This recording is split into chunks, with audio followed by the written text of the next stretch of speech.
Bonjour à tous et à toutes. Plusieurs d'entre vous m'ont demandé de parler un peu plus en détail à propos du premier et du deuxième niveau de la pensée dont je parle souvent dans mes vidéos. C'est un thème très important et je crois que ça vaut la peine que je prenne le temps de faire la différence entre les deux. Ça va vous aider à comprendre mieux l'ensemble de mes vidéos. Donc si ça vous intéresse, restez à l'écoute de cette vidéo.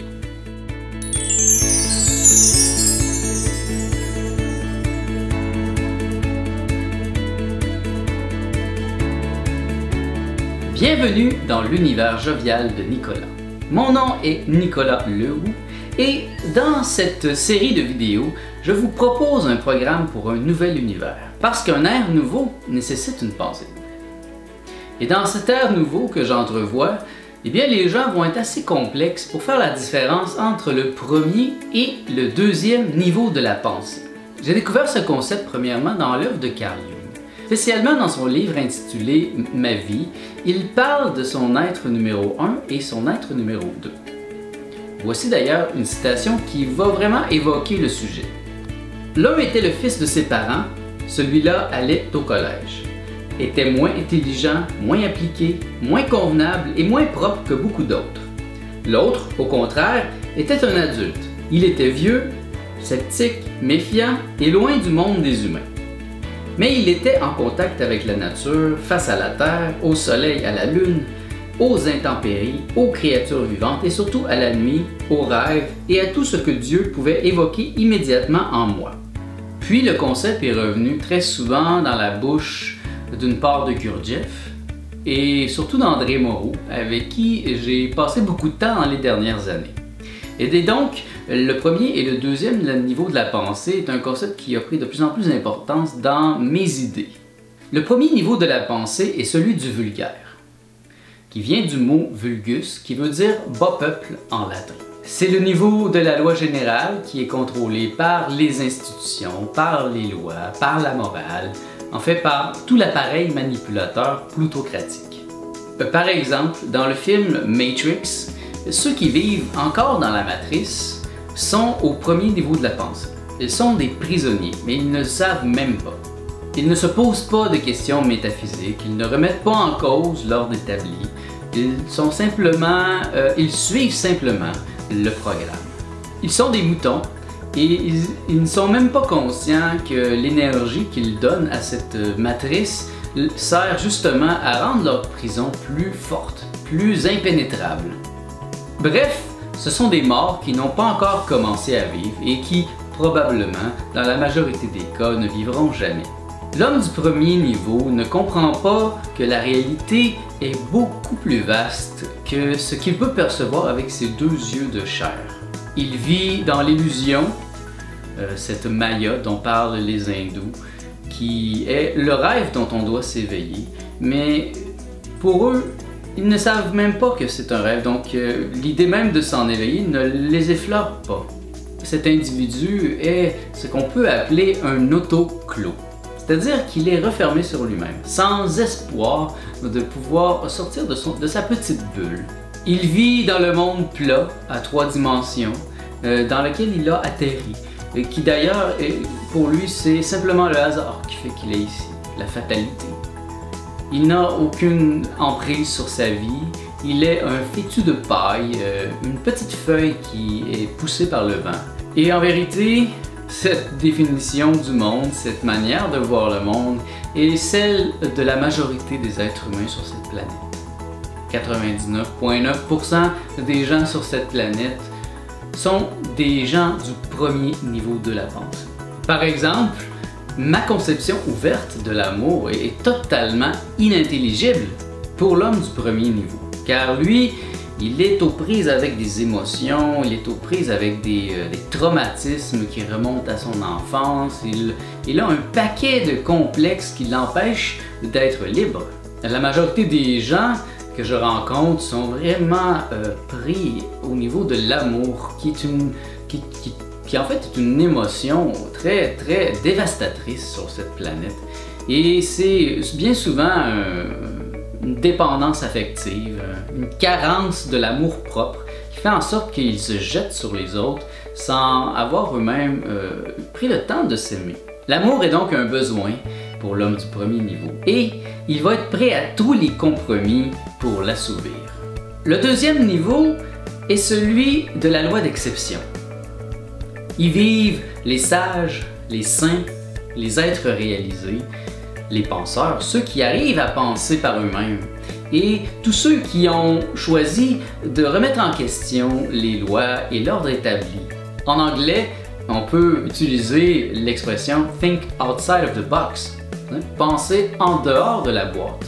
Et ça, c'est un principe qui décrit très bien l'homme du deuxième niveau de la pensée. Pour reprendre l'exemple de la matrice, les habitants de Zion sont les gens qui vivent au deuxième niveau de la pensée. Bien que la réalité soit extrêmement difficile pour eux, qu'ils manquent de la majorité des choses essentielles, au moins ils peuvent se dire qu'ils vivent dans le monde réel et ils sont capables de voir le monde tel qu'il est. Les habitants de Zion ont aussi le mérite d'être sortis du programme. Et donc ils sont en charge d'eux-mêmes. Ils sont les maîtres de leur propre destinée. L'homme du deuxième niveau se permet de poser des questions. Il pose des questions qui lui permettent de voir le monde dans sa plus grande clarté. Et ça, c'est une des choses importantes de la philosophie. Apprendre à poser des questions.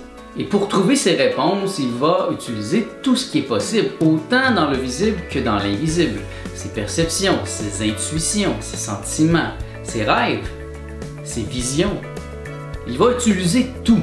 Un tel être a conquis sa liberté et ça lui donne le privilège d'avoir une vision très vaste sur sa réalité et sur le monde dans lequel il vit. L'homme du deuxième niveau est un homme métaphysique. Il se désolidarise du monde pour mieux le comprendre.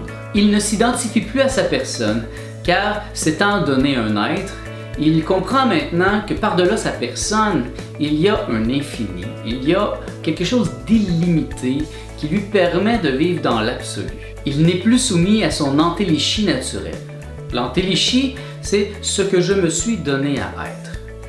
Il peut donc décider maintenant qu'il n'a plus rien à faire. Il n'a plus rien à accomplir dans cette vie, qu'il n'a plus à évoluer.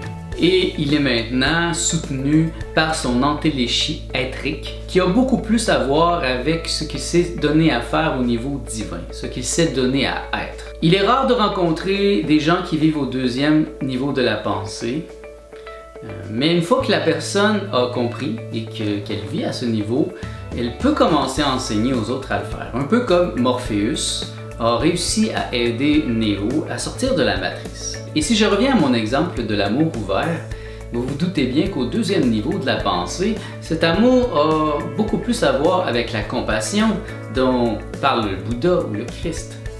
C'est quelque chose qui est beaucoup plus vaste, qui est beaucoup plus dans l'acceptation de la personne telle qu'elle est, qui rend libre les gens. Alors que l'amour du premier niveau a plutôt tendance à rendre les gens prisonniers. Le sage, ayant maîtrisé ses émotions, il peut maintenant les regarder, les observer sans en souffrir, sans les subir. Il aime inconditionnellement, sans attendre d'autrui qu'il le complète ou qu'il le rende heureux. C'est un type d'amour que je souhaite à tout le monde parce qu'il a un vrai pouvoir libérateur et un vrai pouvoir de conscience. Un autre exemple pour illustrer le premier et le deuxième niveau de la pensée. Seul l'excès mène à la perfection. L'homme du premier niveau, lui, il va voir tout de suite les excès physiques. Donc, il va me dire oui, mais si je mange des excès de beignets, je vais être malade. Ou si je fais des excès de travail, je vais faire un burn-out. Mais bien sûr, cette personne n'a pas compris le deuxième niveau de la pensée. Pour moi, l'excès dont je parle ici, c'est l'excès dans l'absolu. L'excès dans la passion, dans les désirs. Faire des excès dans vos propres désirs quand ils sont bien dirigés, c'est évident que ça va mettre votre vie exactement dans son centre. Alors que l'homme du deuxième niveau comprendra très bien ici que je parle de l'être, je parle de l'absolu. Je parle de faire des excès au niveau absolu. Par exemple, celui qui veut s'éveiller, celui qui veut atteindre l'illumination, eh bien, il doit y penser sans cesse. Il doit toujours y penser. Il doit être excessif dans son désir de s'éveiller. Un autre exemple, se préférer à quiconque. C'est une phrase qui est très importante dans ma pensée, mais pour l'homme du premier niveau, se préférer à quiconque, ça veut dire tout simplement être égoïste. C'est-à-dire penser à sa personne, se centrer sur sa personne. Mais c'est évident, la personne, ce n'est personne. Parce que personne veut dire en latin persona, qui veut dire masque. Au deuxième niveau de la pensée, ça devient de la centration. C'est de rester centré sur soi-même. Et ainsi, lorsqu'on est centré, lorsqu'on se donne généreusement à soi-même, on peut commencer à donner aux autres.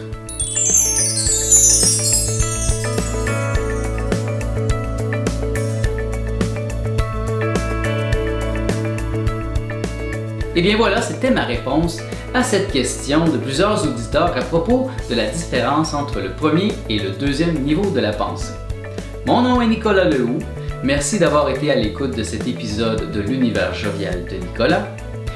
Si vous avez apprécié, eh bien donnez-moi un pouce, ça va aider d'autres personnes à le trouver. N'hésitez pas non plus à vous abonner à ma chaîne afin que chaque semaine vous receviez les notifications à propos des nouvelles vidéos que je vais y ajouter. Car en effet, chaque jeudi, je mets une nouvelle vidéo sur cette chaîne. Merci d'avoir été à l'écoute. Je vous souhaite tout le bien que vous pensez de moi.